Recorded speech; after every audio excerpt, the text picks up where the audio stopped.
Hi there, and welcome to this response by Cornwall Green Party to a consultation by Cornwall Council on how planning should respond to the climate emergency. My name's Matt Valler, I'm the Joint Coordinator of Cornwall Green Party, and I'm also the Policy Officer.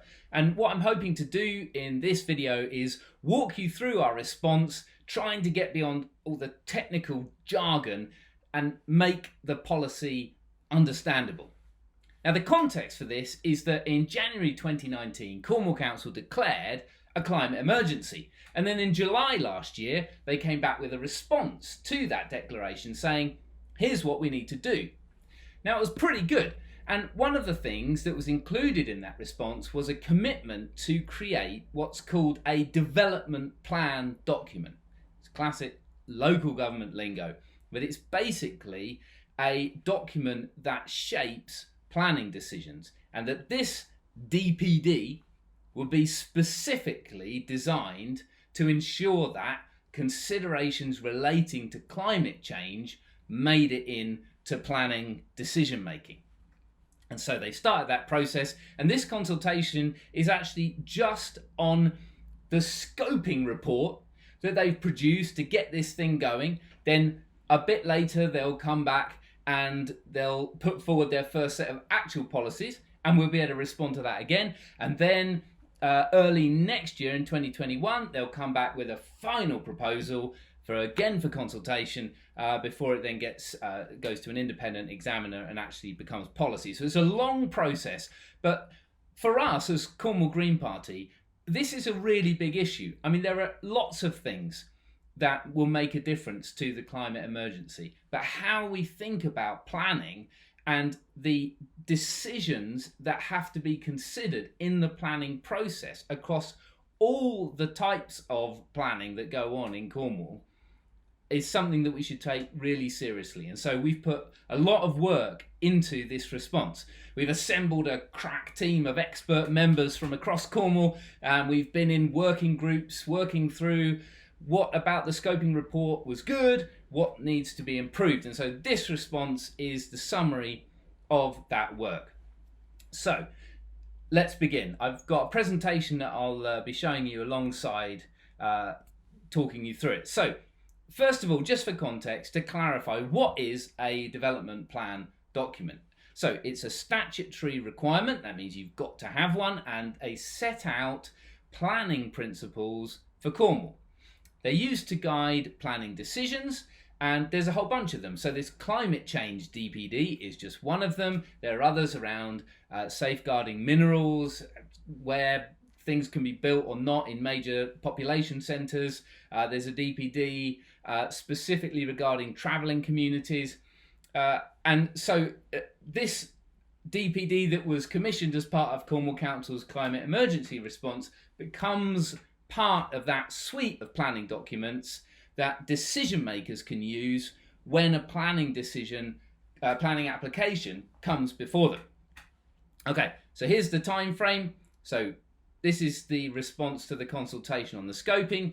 Then there's going to be the pre-submission document, then the actual consultation for the main thing, and then the examination. So we're in this for the duration, and we really hope for a proactive, productive conversation with Cornwall Council on how to make this the best it can be. Just a bit of background again, because if you're not familiar with the planning process, it's good to understand all of the other documents and policies that shape these things and shape decision making, and it can feel a bit overwhelming, to be honest, but let me try and break it down to make it a bit more straightforward.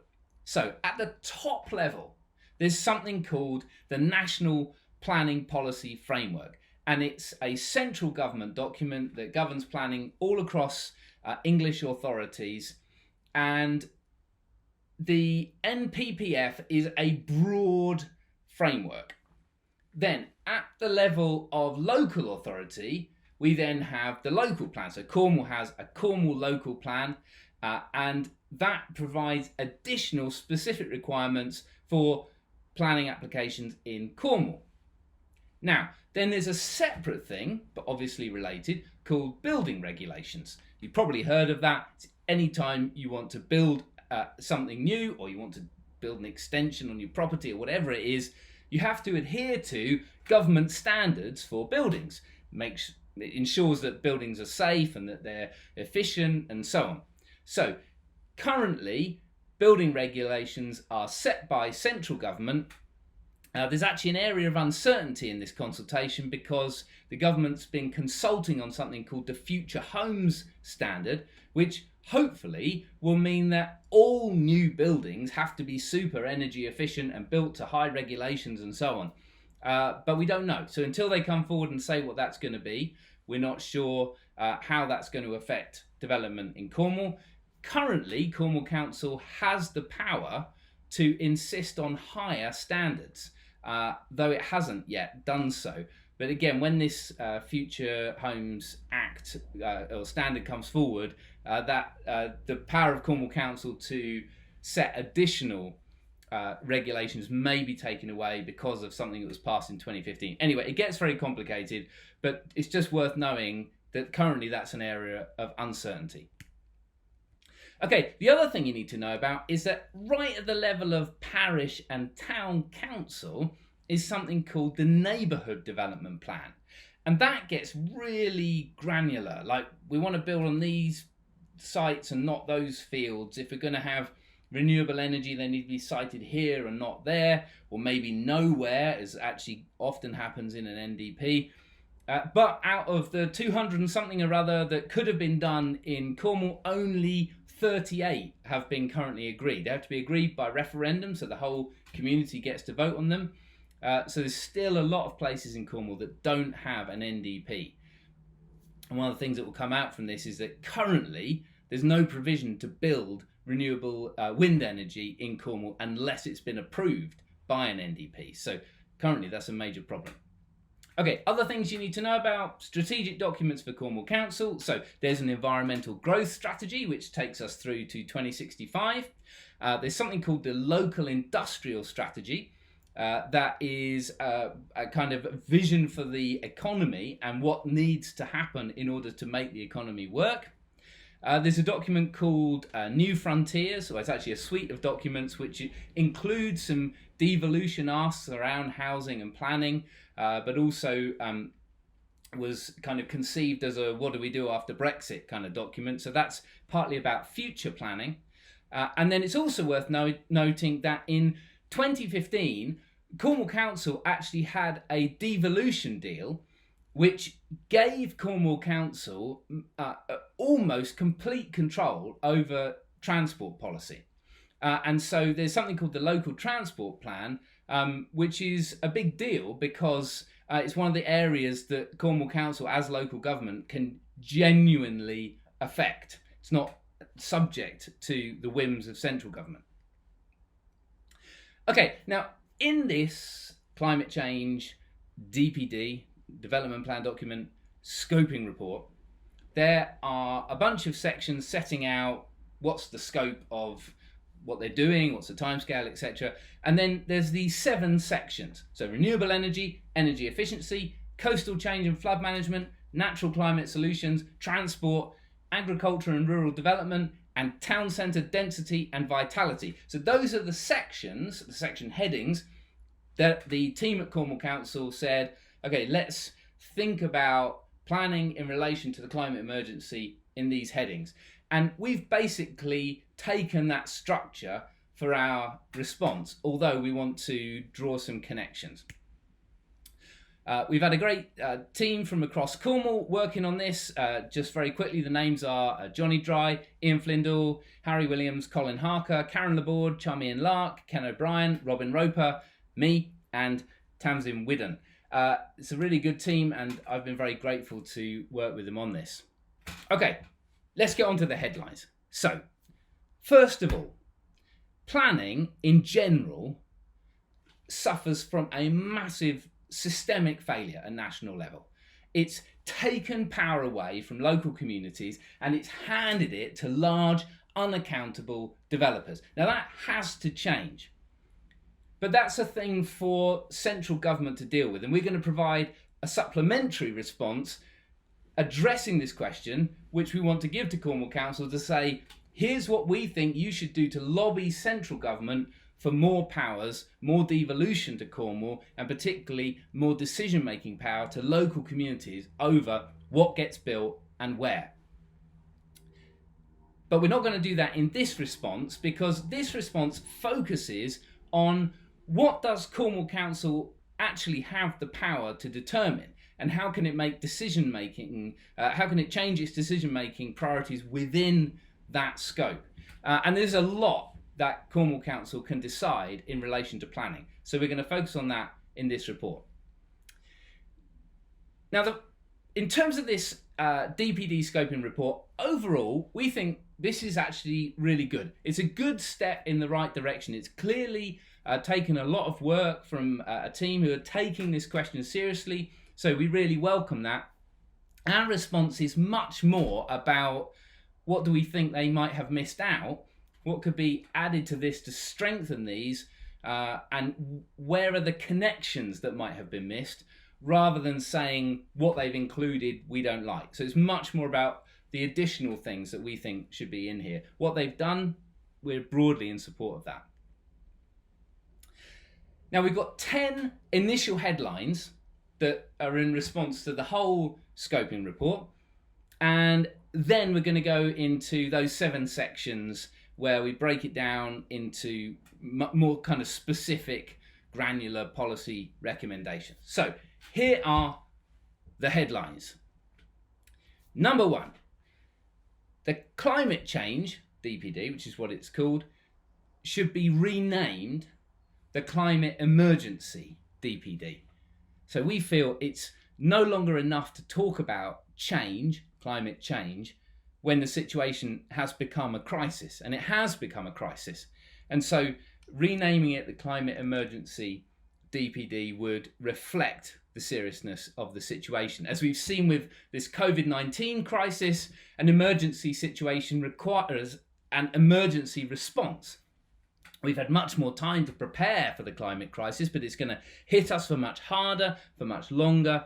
But just as responding to COVID-19 has taken precedence over all other aspects of life, so our climate emergency response has to do the same. It has to take precedence over other considerations. Okay, number 2. Consideration has to be given to how we adapt to climate change, as well as reducing carbon emissions. So what the climate emergency response of Cornwall Council did was continue its commitment to achieving net zero carbon by 2030. It's a very ambitious but absolutely necessary goal. We fully support that. But even if we achieve that in Cornwall, which would be a massive thing if we can do this together, but even if we can achieve that, currently the rest of the world is off track. And so we have to plan for a future in which we're still experiencing the effects of global heating and feeling them right here in Cornwall. And so in particular, an increase in extreme weather events, and also an unreliable global food supply chain are likely features of a future that we have to start preparing for now if we're not going to be caught out down the line. Okay, number 3, the climate emergency and the ecological crisis by which I mean where we're experiencing a massive and rapid loss in biodiversity, loads of species going extinct every day. The climate emergency and the ecological crisis are inextricably linked, and we think we have to think of them together, and we need language that reflects the way that they're linked up. So although we need policies to drastically reduce our carbon emissions, the bigger picture for us is that we've built this economy that relies on extracting value from the natural world. And that's caused the 2 major crises, the climate crisis and the crisis of biodiversity. And when you read these policy documents, you get language like ecosystem services, and we're going to use natural assets, and we're going to find natural climate solutions. And I mean, this is the language currently of national policy making. So I can understand why Cornwall Council are reflecting this language in their own policy making. But the problem with it is it keeps that idea going. Ecosystem services makes it seem like the ecosystem exists for us to use in our economy, and it's a service to us. Or a natural asset is like we're thinking about it as an asset, as a kind of form of capital, if you like. We think that Cornwall Council has the opportunity to take a lead in using different kind of language that goes further in reorientating our relationship to the natural world. So we want to recommend the language of health as an alternative. And, if the COVID-19 crisis has taught us anything, it's that actually, when it comes down to it, health is the thing that we really do prioritize. And so the climate emergency and the biodiversity crisis are both crises of ecological health. And they affect our personal health. Our health is under threat because of climate change. It's maybe not so immediate right now, but long term, it's a major health threat to us. And so thinking in terms of ecological health, thinking about using language that reflects the sense of we do this for our collective health, helps put health above the economy in the way that we think about our life together. The economy has to serve our collective health, or else what's the point? Okay, number 4. The local industrial strategy, that's the document or the suite of documents by which Cornwall thinks about how it's going to do economic planning, and the ongoing work of the New Frontiers future planning, or whatever the documents might end up being called around that, they have to be integrated with a climate emergency response to planning. So it's not enough to just say, okay, we're going to make a climate change DPD, and then when decisions come before planning committees who make the decisions about yes, this application gets accepted, or no, that one gets rejected, it's not enough to just have one of those. I mean, it's great to have one, but it's not enough, because if you're not thinking about economic planning or the future of Cornwall, who are we? Who do we want to be? What matters to us? And how are we going to structure ourselves accordingly? If those two things aren't integrated, if our economic planning is not part of our climate emergency response, then the kinds of applications that come to a planning committee are going to be in conflict with the climate change DPD, because they're not going to be applications that make sense. They're not things you want to build. They're not things you want to plan for in a climate emergency. So we're saying these things have got to be thought as one joined up piece. So an area that for us is a great example of this is local food production.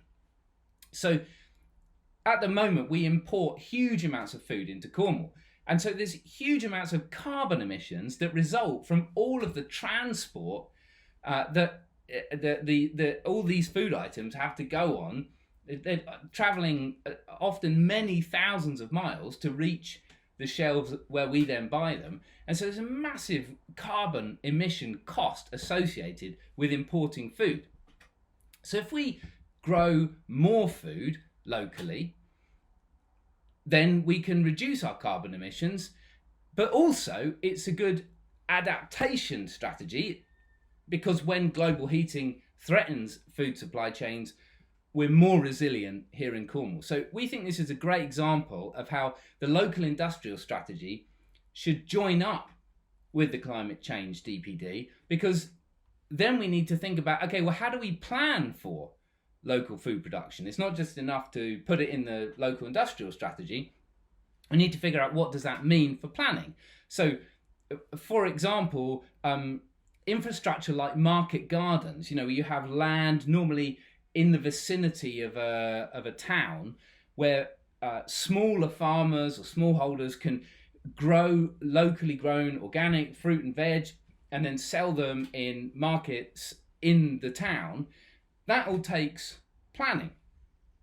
If we are going to continue beef production in Cornwall, we should have local abattoirs so that we don't have to transport beef out of Cornwall in order to then bring it back in to sell. There's the possibility of farmers' cooperatives or small growers' cooperatives, other forms of ecological land management. These all need thinking about and planning in a joined up way. It's not limited to planning, but it has important planning implications. Another area would be tourism, for example. So tourism is clearly part of our life here in Cornwall, but it's also a very carbon intensive industry because people drive here, they drive out, and when they're here, they drive around a lot. And we have things like, there's a lot of second homes or holiday lets which damage community life. A big part of our response to a climate emergency needs to be strengthening local communities, so local communities are more resilient. So what effect does tourism have on resilient local communities as well as the general carbon emissions of transport in and out? So we need a strategy for tourism that ensures that its economic benefits, which are clear, don't come at the cost of a climate emergency response. So these things have to be done by bringing together the local industrial strategy with a climate emergency response and ensuring that they are integrated in with this climate change DPD. Okay, headline number 5. Cornwall needs an energy plan. So we don't currently have any plan for how we're going to achieve the level of renewable energy generation that everybody agrees we need in Cornwall in order to achieve net zero carbon by 2030. So this headline is quite simple.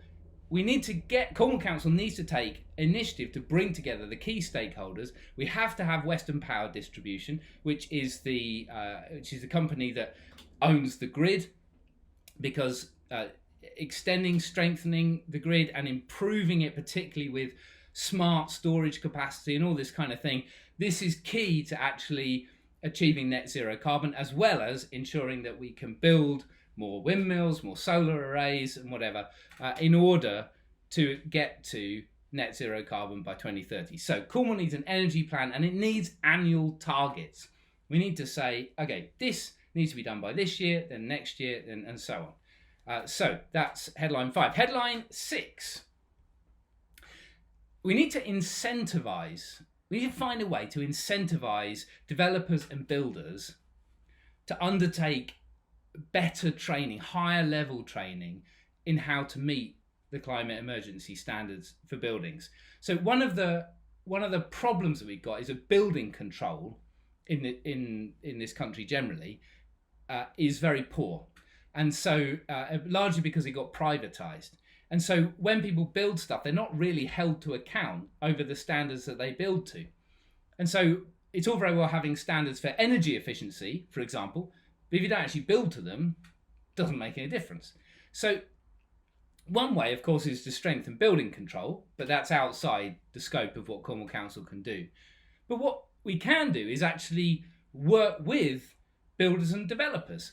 Of course, they're concerned with getting the job done, with making a profit and so on, but we can work with them to say, okay, what's actually required to do this really well? And if that's incentivized by the creation of something like a Cornish environmental standards building mark, or some will call it whatever, and builders and developers can attain this by undertaking the right training and maybe demonstrating periodically that they are building to this kind of standard, then that could actually really help with the question of how does stuff actually get built. Okay. Number 7, we need a specific Cornish nature recovery network strategy. Okay, some more lingo, but basically in 2018, the government brought out its 25-year environment plan and it committed to a national nature recovery network. And we think that developing the Cornish part of this National Nature Recovery Network is absolutely crucial. It should really be prioritised.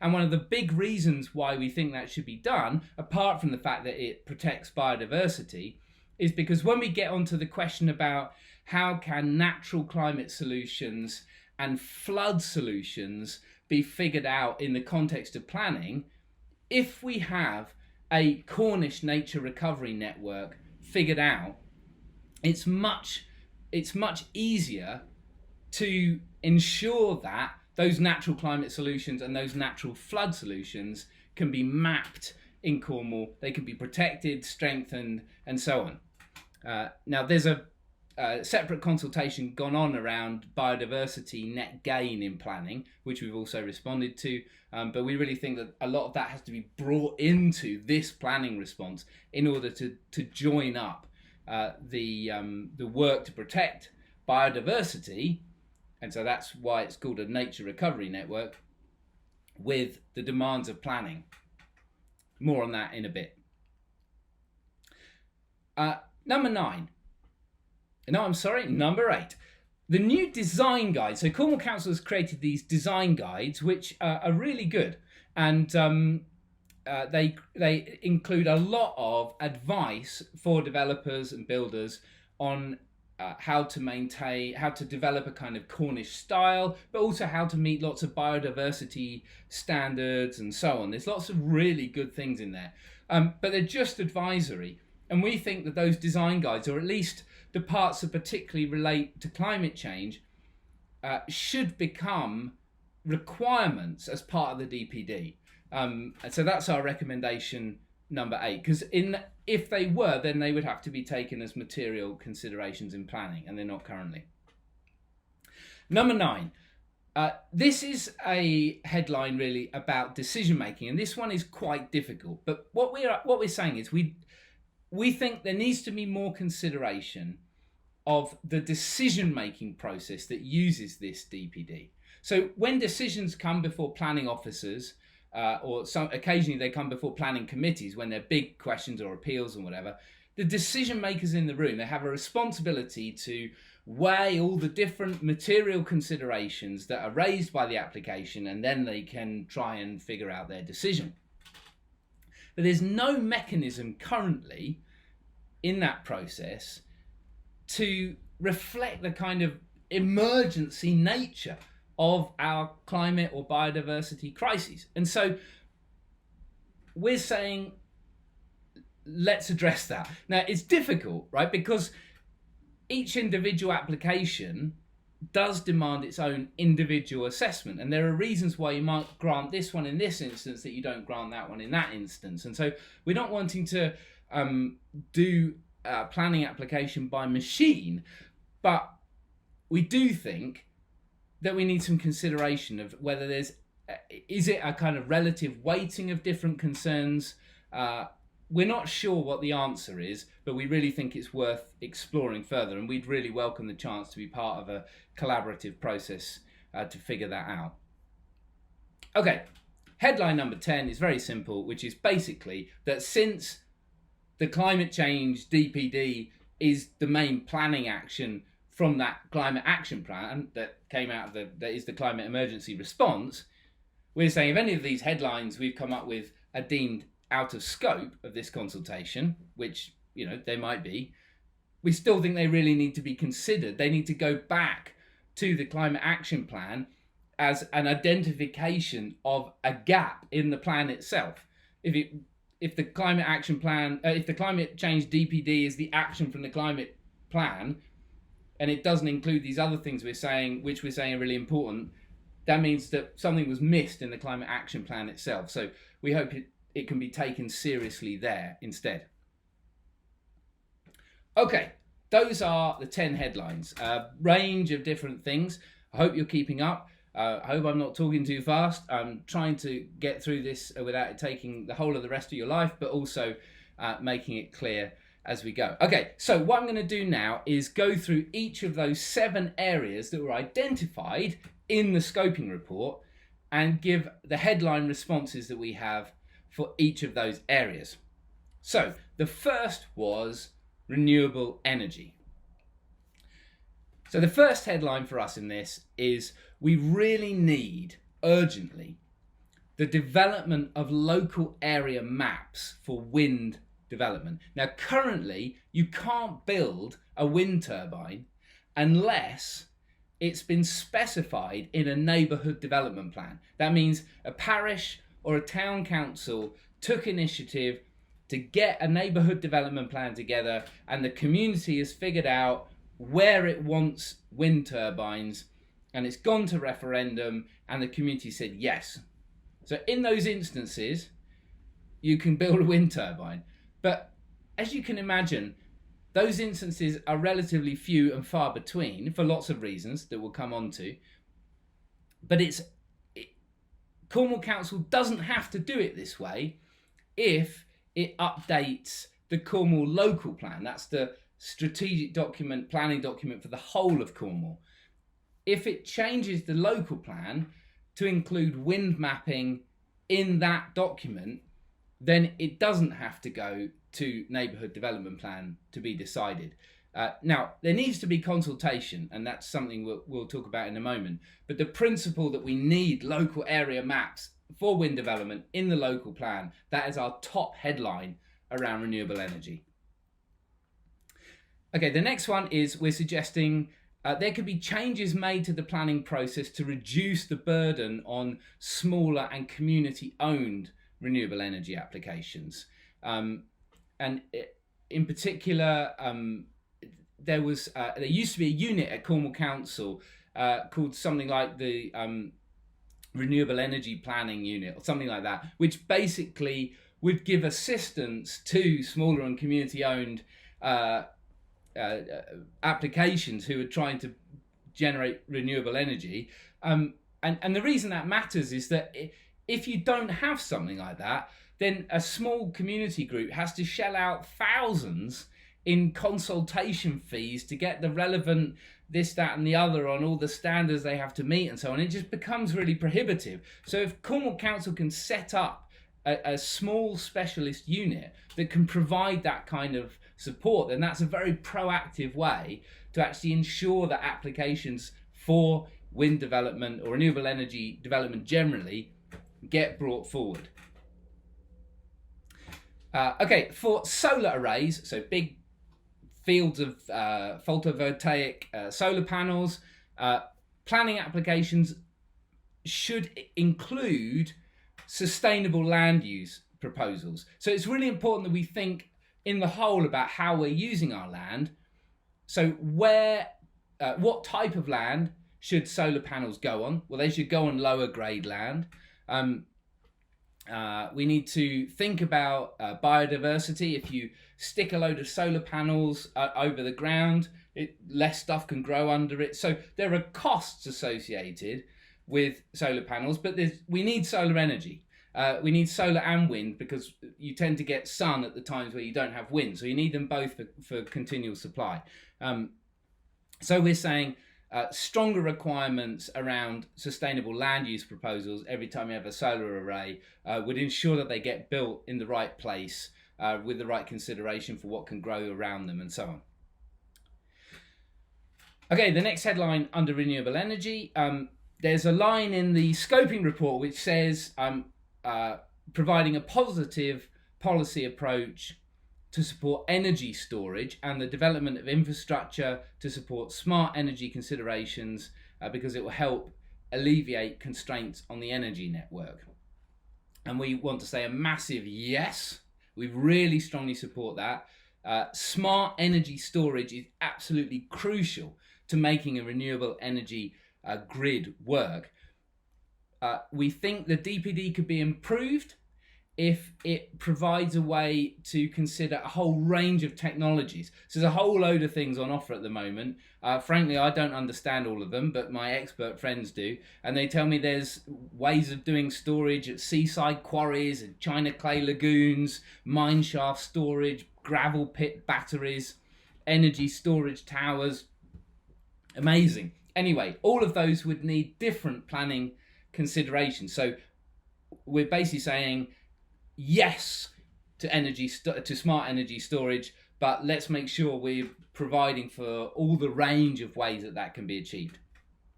Okay, the final headline under renewable energy is again responding to something that is proposed in the scoping document, which says creating a clear policy stance on how proposals for renewable energy can demonstrate community support. And we think that is absolutely vital. And the problem has been the current system of having to come up with a neighbourhood development plan at town or parish level. There are two reasons why it doesn't work. One is it's very hard for a town or parish council to have access to the kind of specialist knowledge required to figure out how a local energy plan is actually viable. So some have got access to it, but most don't. But the second is that there's no requirement to locate renewable energy in your town or parish. And so in reality, what happens is the NIMBYs, they're not in my backyard, dominate that decision-making process and basically insist that renewable energy is generated somewhere else in Cornwall. So the earlier headline said Cornwall Council has to map wind energy, in particular, wind energy provision across Cornwall. But we also really do support the principle of the Neighbourhood Development Plan, which is that local communities should determine their own planning priorities.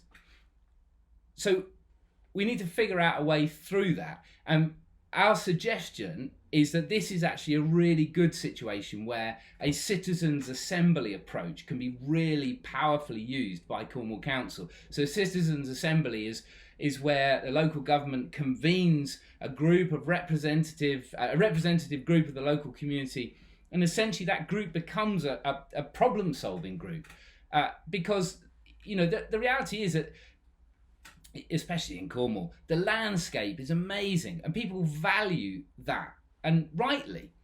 But also, renewable energy is an absolute necessity and we have to value that too. And so for a community to figure out, okay, where is the point of compromise between the value of landscape and the value of renewable energy generation? What are the creative solutions to that are going to work for the community? That puts power in the community's hand to figure out the answer to its own difficult questions, whilst not allowing those questions to be dodged, because someone's got to solve them. So we really support more proactive ways to get to local community decision making. Okay, the next section is number 7, energy efficiency. Except that our first headline is actually that we think that the framing of this topic would be better, rather than energy efficiency, it would be better being energy demand reduction. Now, hear me out. If you take the feature of any building that it's hardest to change, it's the building's location. Once you build a building, it's very hard to just pick it up and move it somewhere else. And the reason that has such an impact on the building's total energy demand is because of transport requirements. So where a building is has a big impact on whether it's served by public transport or not, or whether it's going to incentivize private car use.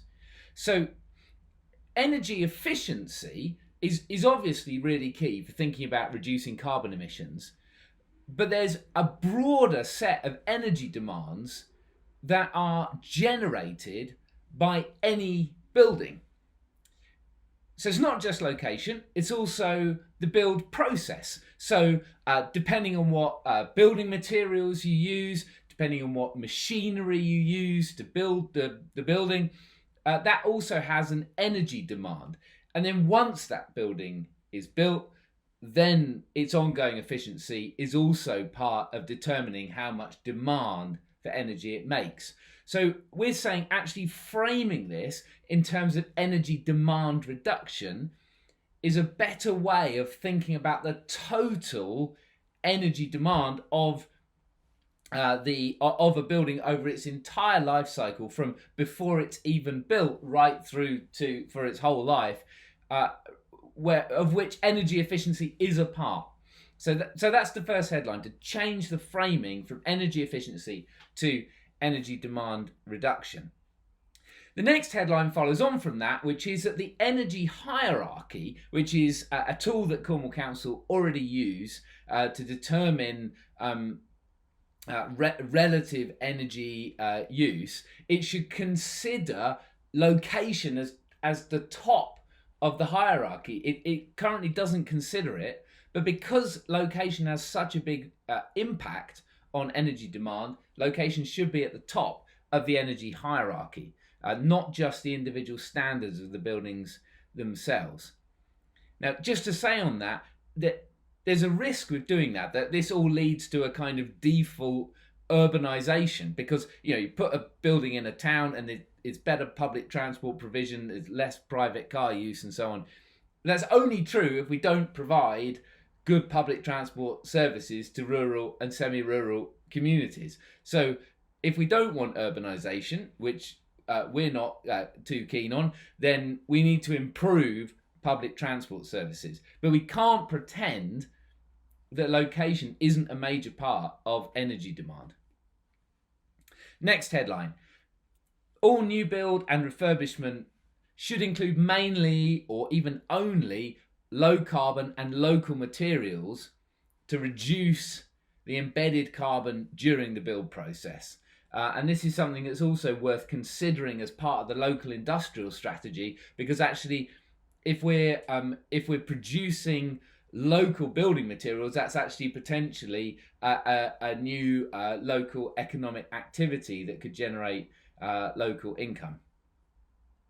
Next headline: the DPD needs to link building standards to the actual build processes for new build and refurbishment, and this comes back to the issue of inadequate building control.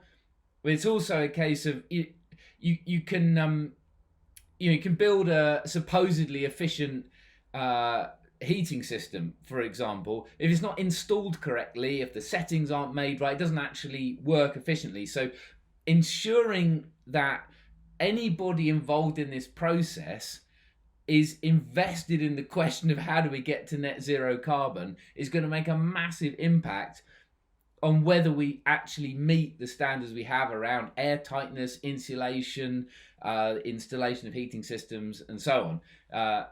And we know there's been lots of questions recently about the quality of new builds made. We're suggesting that local stakeholders need to be involved in the process of saying, how do we get to net zero carbon through this method, because we need the people who are actually doing the building work to care about this, rather than relying on building control, which isn't currently effective. Next headline: conservation areas with listed buildings often have very inefficient systems. We think that should be specified in the DPD. The next headline: all new buildings need to be zero carbon in operation. We think there needs to be stronger ambition on this. One of the ways we could achieve this is with a clearer, more progressive weighting of energy and carbon reduction approaches. So obviously energy demand reduction has to be the key, but in instances where if we end up with some kind of carbon offset, we think that you could create financial systems that basically says on-site generation capacity would receive 50% of the carbon credit of demand reduction measures, but if you carbon offset, you only get half of that credit, for example. And so it's a way to incentivize developers to actually take the progressive approach rather than defaulting to the we'll just offset it. I mean, we're not fans of offsetting because it tends to just stop people actually reducing carbon, and only so many people can offset. overall we have to reduce carbon, so we need to incentivize carbon reduction methods. Finally, on this section, the new Cornwall design guides would be improved with more information and guidance on low carbon and local materials that can reduce the carbon cost of new build and refurbishment. Okay, that's section 7. Section 8 is coastal change and flood management. 4 clear headlines here. Number 1, we need more ambitious policies to bring natural flood solutions to the building of all developments, whether it's commercial, retail, residential, other types of industry, whatever. And so what we mean by that is ways of building that benefit local biodiversity, but also prevent flooding. So, for example, it would be great if we could outlaw non-porous hard surfaces. So, for example, concrete paving slabs, and introduce planning restrictions on paving front gardens, because the water can't get through, it runs off, it creates additional pressure on kind of water movement in certain areas and increases flood risk. It's perfectly possible to use porous hard surfaces that are still very effective. You can walk on them, they're still safe, they're very sturdy, but because they let the water through, it then can go through into the soil at that site, and it prevents water building up in certain places. So simple things like that are actually should be very easy to implement as planning conditions. Next headline. We talked earlier about Cornwall needing a Cornish nature recovery network strategy, and so we want to highlight this here as part of our flood management response. So there are lots of things all in the kind of space of tree planting, rewilding, habitat creation. If we restore peatlands and reed beds, these are wetlands. It's got the news many times, reintroducing beavers kind of further up a river system, what's called the upper catchment area. These can really restrict the ways that flooding can then suddenly come down into a community. But these are all natural flood solutions. They don't involve building great concrete structures or whatever. And so a Cornish nature recovery network strategy could map out where these natural flood solutions would go. And that's really important for the next headline, which is that we think that natural flood solutions should have to be considered before and other types of structural projects can be approved. And if we've got the network strategy clear, we know how we could actually do that, and we can get on with creating the infrastructure so we don't have to rely on other types of flood solutions like concrete barriers or whatever that are more harmful to biodiversity and sometimes actually less effective. And then the final headline, feel like it should be very straightforward, but it didn't appear to be in the DPD scoping report, which is given the high likelihood of at least some sea level rise, we need a commitment not to build below a certain altitude in at-risk areas. Otherwise, we're putting those properties at risk in the future.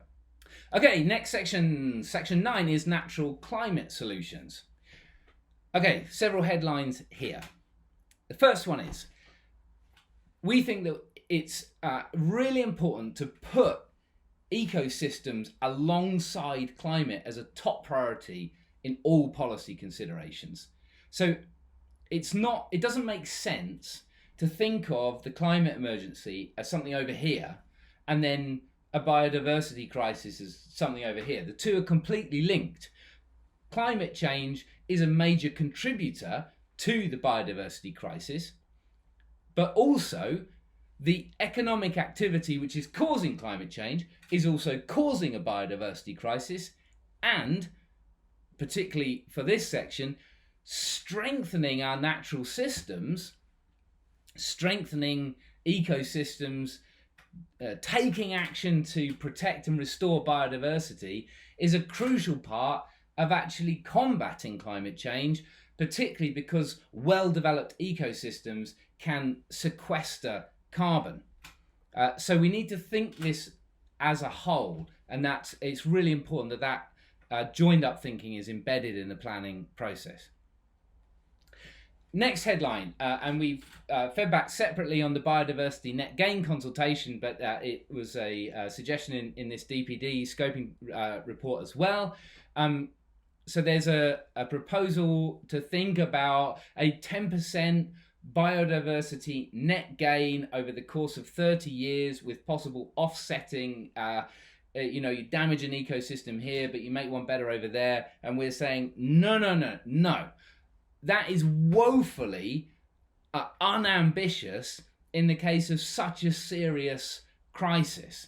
Not only is it unambitious, it's really difficult to measure, and it's very impractical to monitor over 30 years. If we set a much more practical target of a 10% biodiversity gain over the span of the development's construction, it's more ambitious, of course. It's perfectly achievable, but it does require developers and builders to think about really specific details about how things are installed. So, for example, provision for new habitat. You can get bee bricks, you can get bat and owl boxes, for example. Every new housing development could provide a minimum of 5 square meters of pond or marsh or reed bed per 5 houses. Every new development of 5 or more houses must have a village green, a play area for children. I mean, there's loads of ways that these things become great for the local community, but you just make sure that those things have got native hedging. There's a sort of, 20% of it has got wild borders. Suddenly you're making a huge biodiversity gain just in the space of an individual development. And we think that there should be very clear, ambitious targets for doing that, because it's perfectly achievable. And given the crisis we're in, we need to respond in a very proactive way. We also think as part of that all mature native trees should be automatically subject to a tree protection order, and much stronger fines should be in place for breach of those, because many developers currently just budget in their tree protection order fines. They're not strong enough to deter them. They just think, well, we'll cut them down, we'll pay the cost, whatever. So there needs to be stronger fines, and mature native trees should get a TPO by default. Final headline in Natural Climate Solutions relates to the forest for Cornwall.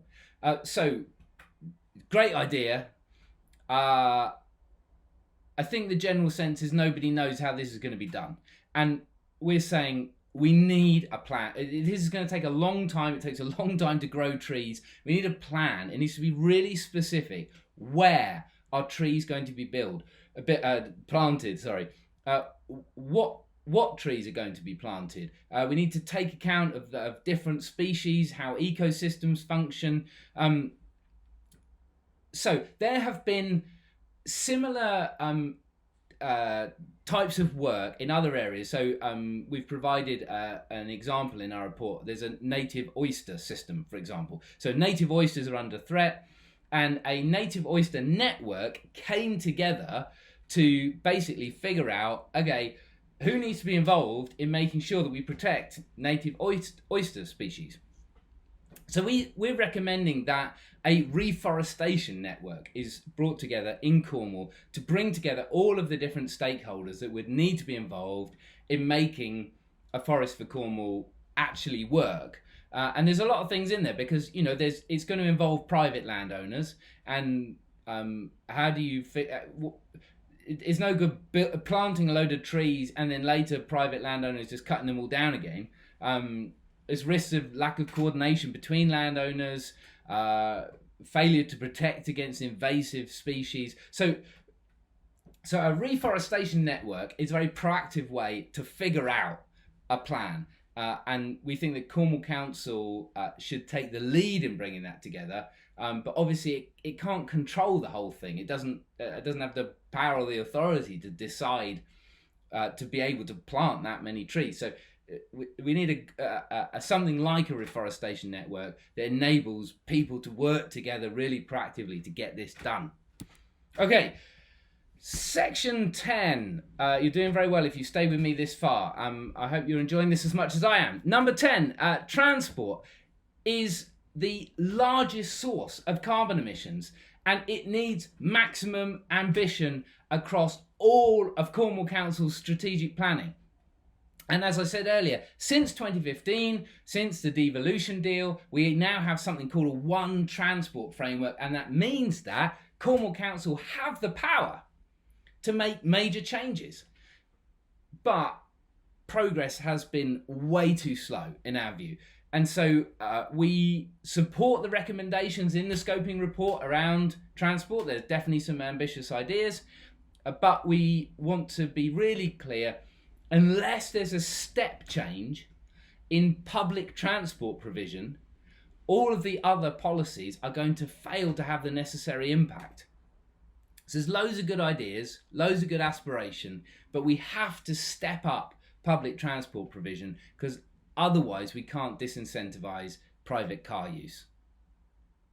Okay, couple of other headlines in this area that we think are worth exploring. The first is the reduction of speed limits in certain areas. It's a very straightforward way to reduce carbon emissions.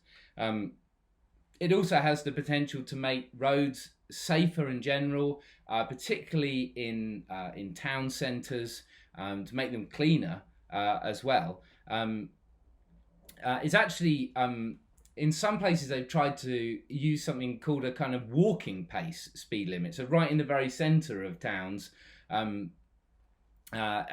where you've got delivery drivers or sometimes cars can get through, but a walking pace speed limit means safety is even more improved, and it also it mitigates against the dangers associated with so-called quiet transport, which is generally electric vehicles. So we want electric vehicles because they reduce carbon emissions, but the downside of them is you can't hear them coming. So if there was a walking pace speed limit in those where the danger is higher, it mitigates that safety risk of quiet vehicles. So we think that's something worth exploring. I could imagine that in some areas in the centre of Truro, for example. I think that could be very effective. Okay, next headline. Actively plan infrastructure for shared and demand responsive transport. So what we mean by that is, and there are hints at this in the scoping report, that we really need innovative systems, to greener transport systems, not just provision. So for example, we're in a situation now where loads of deliveries are being made to loads and loads of rural communities, which is great in one sense because it means that rural communities have got access to more things, but obviously there's a huge carbon cost because all these different delivery companies are coming in every day. If there was, for example, so a good site for this would probably be something like Cornwall Services on the A30, right? So if you had a delivery hub where out of Cornwall deliveries come in, unload, and then go into electric vehicles, which then deliver maybe on a daily or twice daily service to local communities. A bit like Royal Mail delivers the post every day.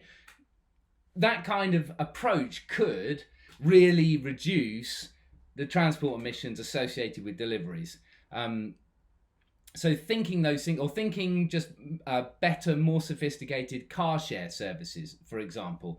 The Langarth estate in Truro, there's going to be a load of houses. If there are car share initiatives with electric charging points, that could reduce private car requirements and so on. So we think that thinking more innovatively about shared transport systems is worth doing. And the idea of demand responsive transport, there's a service running that Lincolnshire County Council use that is, we think, quite a good test case to explore further, where they basically service rural and semi-rural communities where you just couldn't make a regular bus service financially viable. But what you can do is up to an hour before you travel, you can book a space on a bus, and then it uses essentially an algorithm to calculate the most efficient route. And so it picks people up and drops them off. And it means that people then can get to kind of hub sites for the regular bus services. And so you could imagine that in Cornwall, we've got a network of towns fairly well spaced out geographically. If you had a demand responsive system that got you to the nearest town, and then from the town you could get a shuttle bus to the other town that you wanted to get to, and we could have a much more sophisticated, integrated bus service that could work with rail timetables as well. So we really think that kind of demand responsive system is worth exploring further as well. Okay, 2 more to go.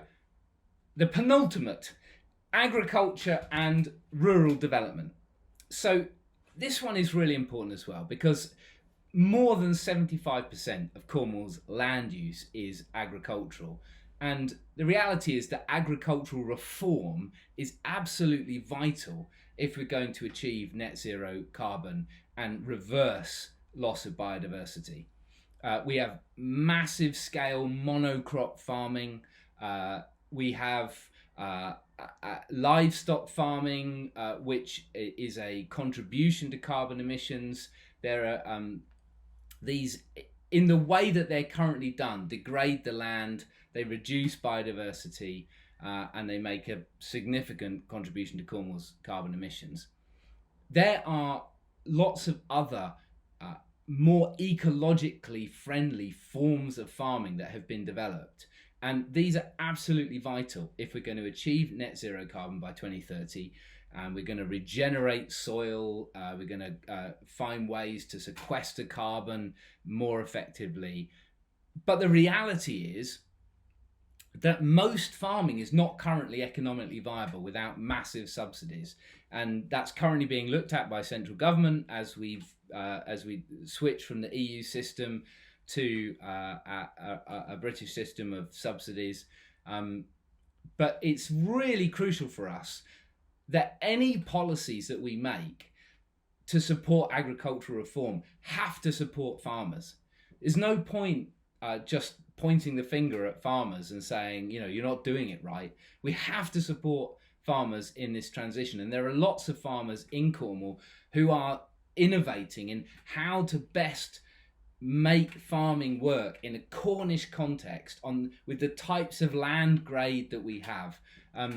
So this is not a simple issue, and we certainly don't want to come to this with simple answers, but we do want to insist that this is a really important issue and that farmers have to be at the centre of our communities.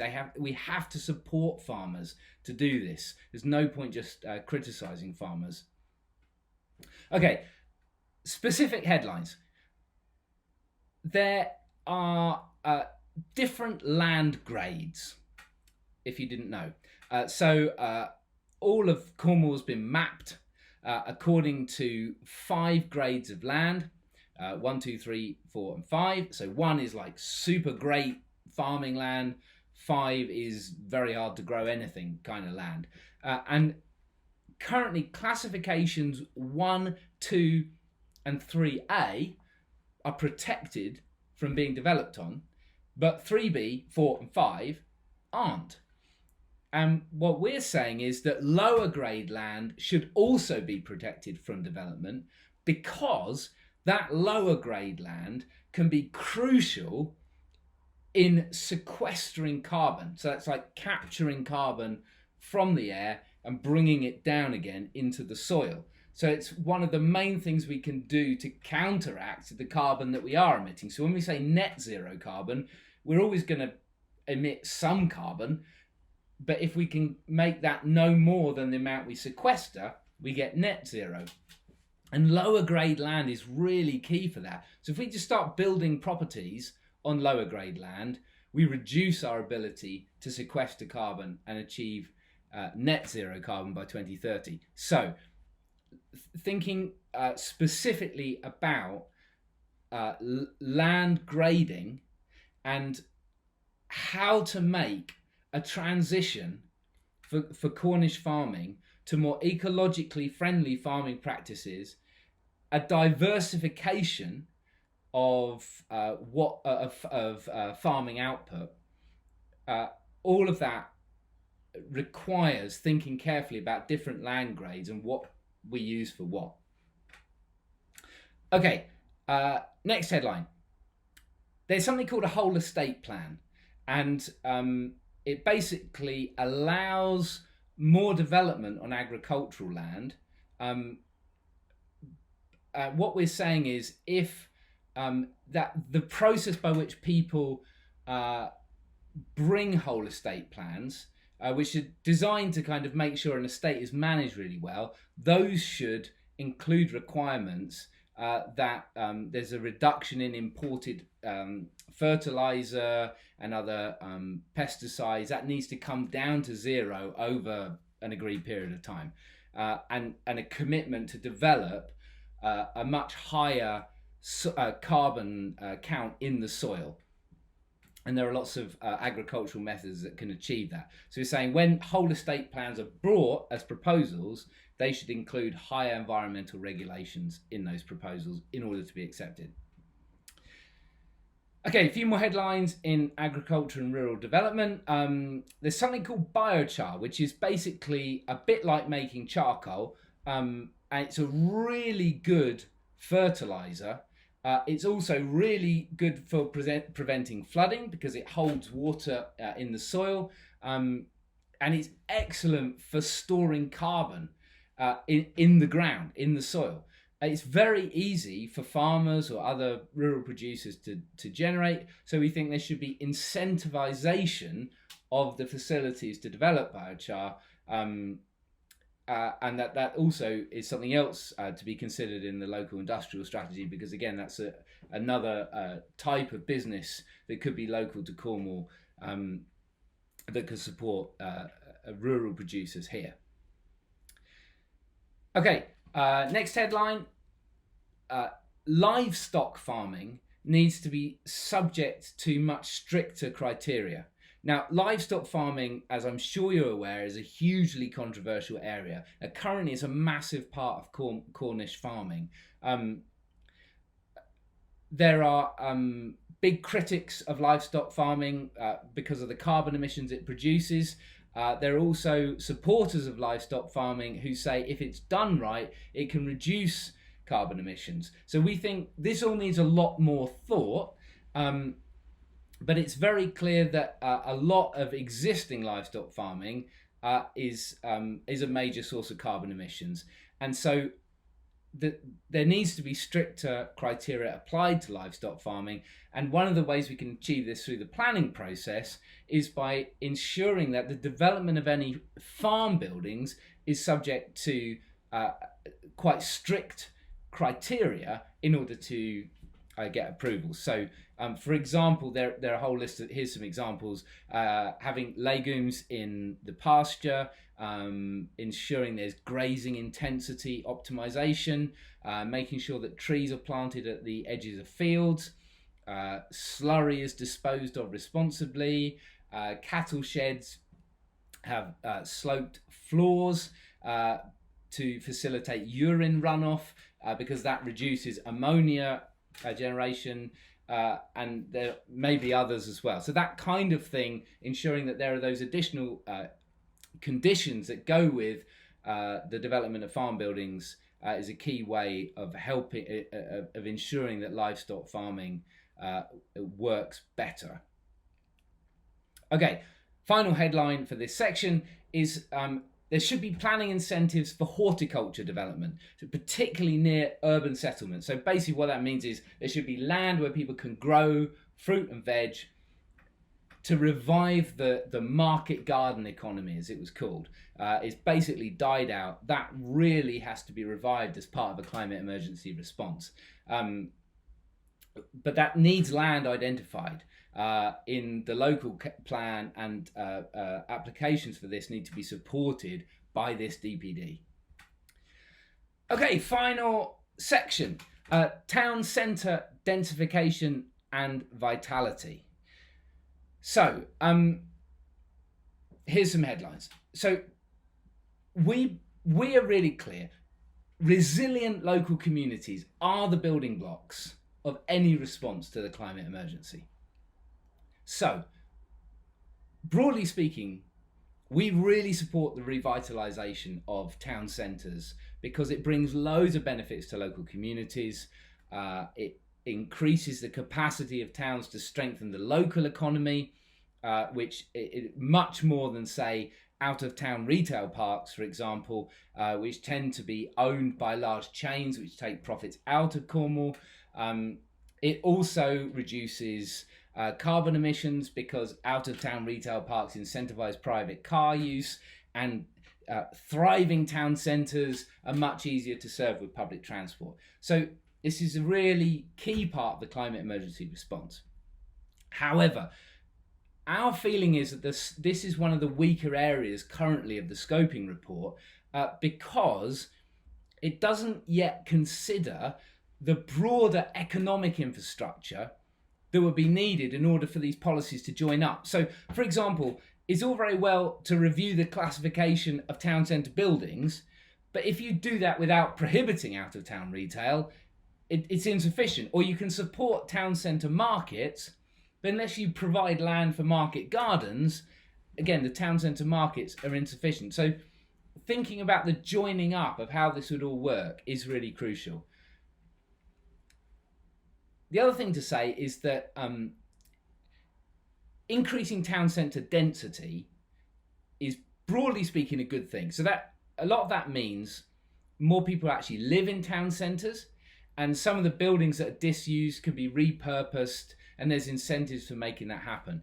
And it means that towns can be thriving communities, not just places that people come to shop and then leave. They're places where you can have, cultural venues, music, art, coffee, whatever, people sharing life together, as well as being able to strengthen local food markets and local economies and so on. What we don't support is a kind of ever-growing process of urbanisation. So at one level, Cornwall is a network of towns, Penzance, Camborne, Redruth, Falmouth, Truro, St Austell, Bude, Bodmin, Launceston, Liskeard, Looe. I probably missed somewhere, but we're kind of these spread out towns. But within those, there are loads and loads of villages that are the heart of rural and particularly semi-rural communities. And if we focus too much on towns, we end up with this relentless process of urbanisation, and we don't support the more hyper-local infrastructure of village life. And actually, to have resilient local communities involves thinking about village life as well as town life. And so we're saying we need town centre density, and the services provided there needs to be balanced with supporting village infrastructure as well. Okay, final headline in this is just saying that the scope of that town centre density planning needs to be wider than it currently is in the scoping report in order to turn the climate emergency response into an opportunity to support thriving urban communities. So in particular, it should consider the importance of green spaces and increase biodiversity for individual and community well-being. It should consider what part tourism plays in a town's vitality and the environmental impact associated with that. It should think more about how planning encourages and supports local events, local culture. How does it tie in with local culture planning? And it needs to identify clear financial pathways to actually support the reallocation of buildings towards community objectives. So it's all very well having a process that says this building can come up for community use, but if there's no money ever to actually bring it into community use, then how's that going to be achieved? Well, things like supporting social enterprise provision is a way of making things economically viable while serving the community, rather than some other out of town, out of county profit making machine. So we think this whole town centre density area just needs more thought, and particularly more joining up with local economic planning, particularly the local industrial strategy and New Frontiers planning. Okay, that's everything. We've gone through the whole thing. If you made it this far, amazing. Thank you for listening to all this detail. It's been a great pleasure to work on this with the team that we've been able to work with. If you have any more questions about this, please do get in touch with us. Cornwall Green Party on Facebook, you can find easily, or our website cornwallgreens.org.uk. We would love to hear from you, and if you're not yet a Green Party member, come and join the party and help us get elected so that we can actually implement these policies in government. All right, thanks very much for staying with us, and see you soon.